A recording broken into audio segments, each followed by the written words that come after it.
두 번째입니다. 뭐가 두 번째냐 보겠습니다. 윤 지지자 분신 사망 두 번째입니다. 네, 지난 7일이었었죠. 탄핵 반대를 외치면서 분신을 시도했었던 한 70대 남성이 결국 어제 숨졌습니다.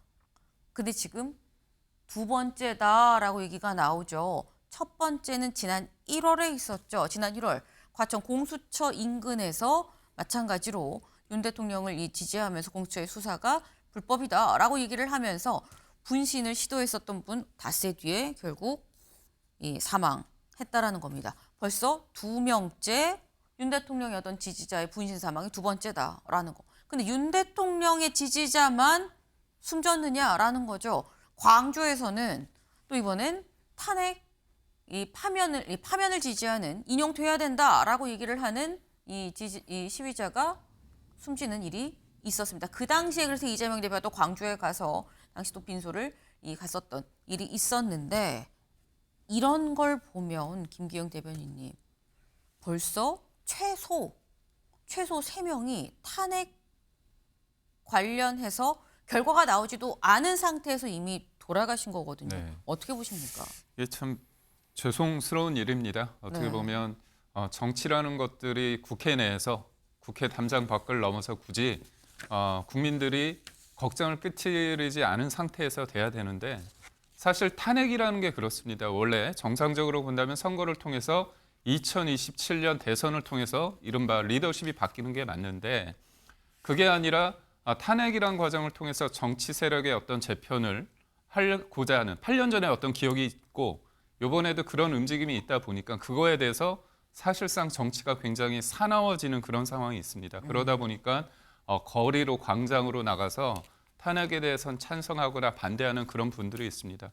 저는 그분들 모두 다 국민들이라고 생각합니다. 그래 대해서 여야 다 공히 그분들에 대해서 그분들의 어떤 마음을 담아서 국회 내에서 할 수 있는 부분은 좀 해야 되는데 도리어 저희도 그렇고 야당도 그렇고 도리어 그 광장의 그 높은 사람들의 열망과 그런 어떤 분위기를 정치의 온도를 낮추지 못하는 그런 부분들을 좀 저희가 잘 못하고 있는 게 있어서 이 자리를 빌어서 되게 송구한 마음이 듭니다. 네, 정치가 좀 많이 사나워지고 있다라는 말씀을 하셨어요.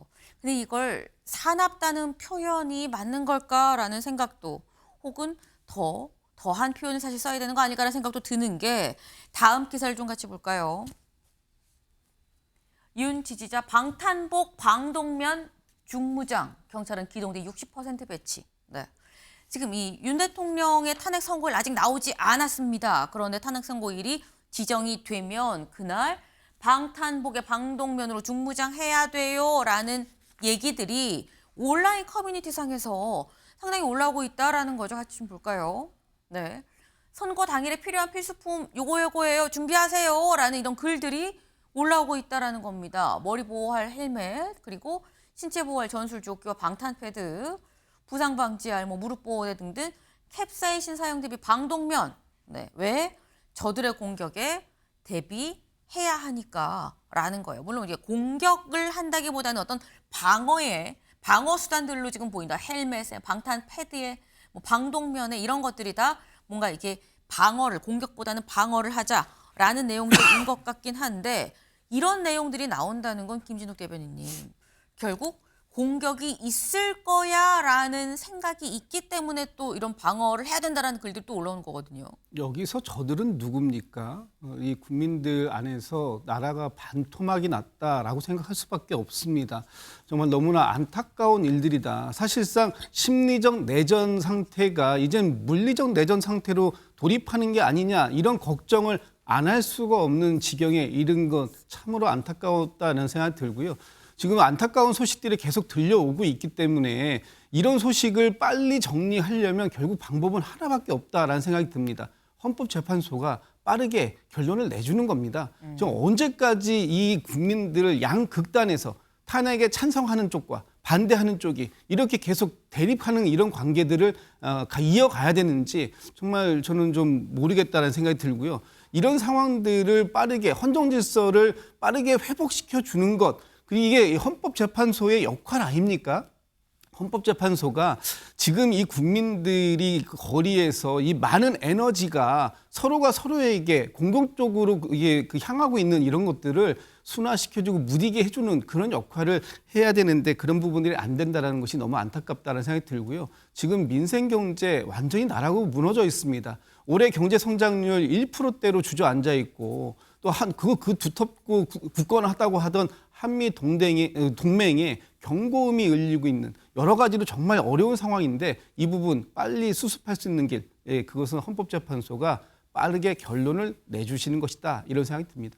네, 지금 나라가 두 쪽 났다. 근데 이 두 쪽 난 나라 빨리 수습을 하는 길은 빠른 선고뿐 아니겠느냐라고 말씀을 하셨어요. 그런데 온라인상에서 도는 얘기, 선고가 나면 이렇게 합시다라는 글도 같이 돌고 있습니다. 네, 애국시민 탄핵 선고일 참고 자료라고 해서 나와요.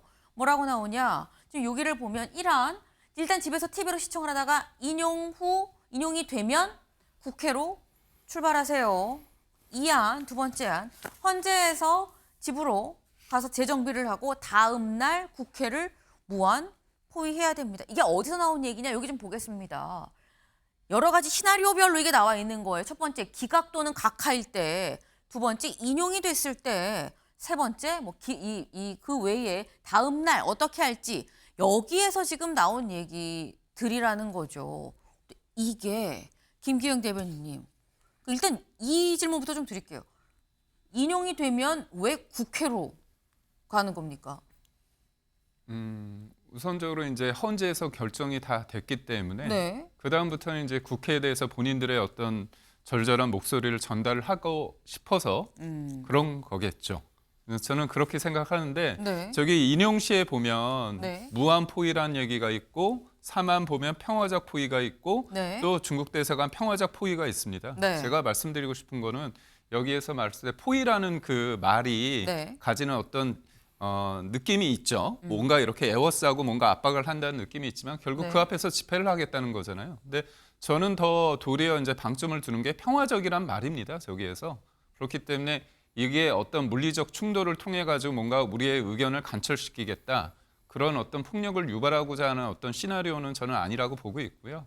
이게 굉장히 뭐 조직적으로 누군가 지침을 내려서 저런 시나리오보다는 여러 어떻게 보면 국민들이 나와 있는데 그거에 대해서 본인들이 하다 보니까 자연스럽게 만들어진 어떤 뭐 조직이란 표현이 그럴 수는 있지만 그런 모임이 있지 않겠습니까? 거기에서 뭔가 저런 걸 하고 이렇게 하자. 네. 그런 거기 때문에 어떤 특정한 어떤 한두 명이 조직적으로 뭔가 안을 만들어서 전파해서 이렇게 한다는 부분은 조금 저는 맞지 않는다 보고 무엇보다도 광화문 집회든 그다음에 네. 여의도 집회든 나가면 그 모임의 주체가 주된 사람들은 있지만 대부분의 사람들은 같이 하겠다는 취지에서 모였지 그 사람들의 어떤 지침을 그대로 따르겠다는 그런 분들은 아니라고 봅니다. 네. 지금 말씀처럼 여기 다시 한번 좀 보겠습니다. 1안, 2안, 3안, 4안이라고 쭉 나와 있는데 일단 포위라고 되어 있습니다만 이 부분을 좀 강조하신 거예요. 김기영 대변인께서. 평화적 포위고 평화적 포위다. 그리고 인용시 건물 진입은 절대 느낌표 2개 필요 없다.